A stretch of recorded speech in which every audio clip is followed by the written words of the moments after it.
Welcome back to WeConnect. We go back to that discussion that we're having with Mark Brown here. Mark, the inevitable question is, when did you get started? Why? How? Very good question. I was first exposed to Toastmasters about 1990. I had an uncle who is now deceased, a Supreme Court judge from our home country of Jamaica, Justice Courtney Orr, and he was the very first Toastmaster in the country. And in Jamaica? In Jamaica, yes. Right. He had been trying to find a program that would teach people to become good speakers, and he discovered Toastmasters. He came to visit me in New York once, and he wore a Toastmasters pin, which looks a lot like this emblem right here.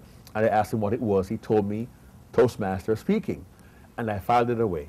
Well, 2 years later, I began working at Reader's Digest in Pleasantville, New York, and I was told the very first day I was there, they have a Toastmasters club. I said, Toastmasters? My uncle does that. If he can do it, well, so can I.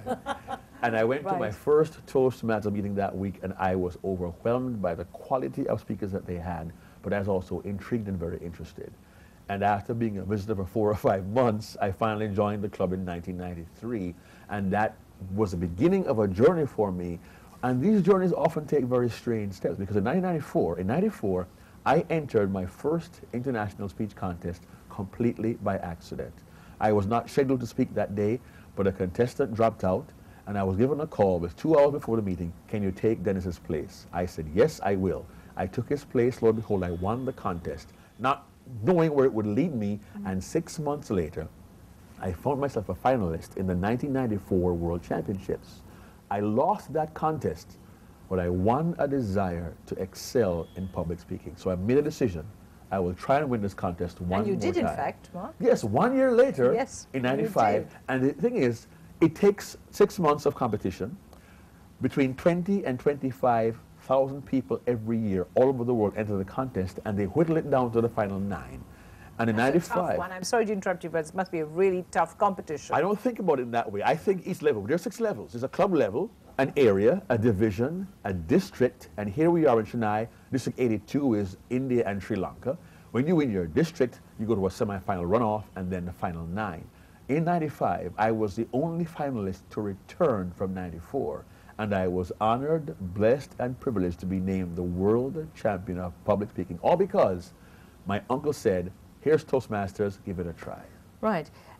To prepare for a competition like that must be something quite amazing. I mean, there must be a lot of work involved. Oh, tell me about it. Well, the competition, as it was in my day, it is slightly changed this year, but you had to do 3 different speeches. You could do 1 speech for 4 levels.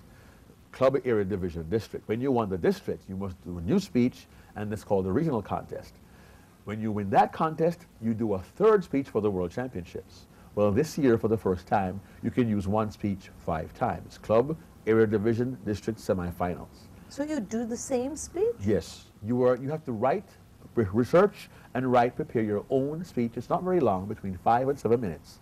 The catch is, in a 5 to 7 minute speech, can you get the audience to think, to feel, to laugh, to be emotionally moved, all in 7 minutes, and at the same time leave a memorable message?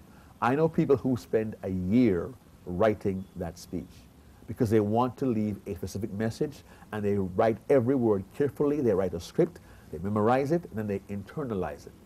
Not just to say words, but the words come, they almost flow out of them as part of who they are. It's a very intense process. Work suffers when you devote yourself to this. I know mine certainly did. Right. But the blessing was I had a supporting family who was behind me 100%, and it did take a lot of focus, energy. At times you want to quit, but anything worth doing is worth doing well and investing the time, the energy, and the effort. It is 6 months of your life, but it's worth it. Win or lose, it's worth it. You walk away a better speaker with a message for the world. Right. But, Mark, for a competition like this, you can actually rehearse, as you yourself said, you prepare it.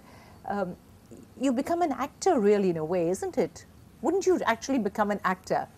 One can become an actor. I think, though, in my experience, so many speakers want to give a good speech that they forget a great speech really flows from within you. We try our best to find the right words. I know we want to find exactly the right words, but if the words become overly flowery, become pretentious, become unbelievable or incredible, then you lose the impact you normally have. I tell people, don't try and tell somebody else's story. If this particular topic is burning within you and you must share it, then you use the tools of language, of body language, of props or whatever, gestures, the pause, eye contact, expression. Use all those tools to complement your message so the message comes across as a part of who you are, not simply as a speech given to impress a great audience. And that's where the difference is. Sounds like a politician's speech. Well, I will not go there today. Right. But now when you go around the world, you know, giving all of these presentations, what's the kind of response you get from audiences? What kind of an impact does it make? Well, I would hope that I get a good impact. In the 21st century, we have wonderful tools like email. Indeed. We have Facebook, which is a really great tool for responses to you, because when you have friends on Facebook, they post comments, they write on your wall. I have kids who have actually created fan groups about me. One particular group now has over 6,300 fans of young people who have heard me speak in the USA and Canada. Around the world, I visit Toastmasters clubs in Asia, in the Caribbean, and so on, and I get responses back from them saying, thank you for coming to our conference, you have really made a difference. And the knowledge that somebody will come to me and say, I heard you speak in Hong Kong in 2001, and I remember what you said. I go, wow. So good feeling, right? Oh, the impact is there, because again, I could try to impress people. I am the world, the champion of public speaking, yes. But that's not my goal. Personally, I really want people to walk away from my program feeling it was worthwhile to have spent an hour or two with me. And I give as much as I can, and the responses I've gotten so far have been very, very encouraging. I mean, think about this. I won the world title 15 years ago, but the people here in Chennai have been trying for 3 years to get me to come. The first goal was 07. That didn't quite work out, but they would not quit, and they wanted to have me come. And 15 years later, people still ask for me. That is a humbling honor and really a blessing to me. Yes, indeed, for people to actually hear somebody who motivates you, I think that's a blessing in itself, honestly. What about, you were talking about Asia, that there's a growing interest in people, you know, wanting to be good speakers. Oh, my first trip to Asia was 2001. I went to Hong Kong and Singapore. I then went to Bahrain, and in 03 I was in Dubai. And when I meet people there and I see how their district is growing, first they're in Dubai and the UAE. When I first went there, they were what's called a district council. They were a council, Jordan Gulf Toastmasters Council. So that's the first step, yes. Mark. Then it became a provisional district. When I went back, they were provisional. They almost got the full district status. Now they're a full district. But now they're growing so much, there's talk about having a split because people are yearning for learning. How to become better communicators, how to become good leaders. I should point out, Jennifer, that the Toastmasters program also has a leadership track as well. So people who are efficient and proficient at these skills become good communicators, become good leaders, and become good contributors to society. That's the blessing. And here in Asia, I have seen a desire to learn, I've seen exponential growth, and I'm really excited that people want to become better communicators, because when you can do that well here, it opens the world to you. It has for me, certainly. Yes, indeed, I can most definitely agree with you on that. Now you go to many different countries of the world where you speak and you motivate people and inspire people.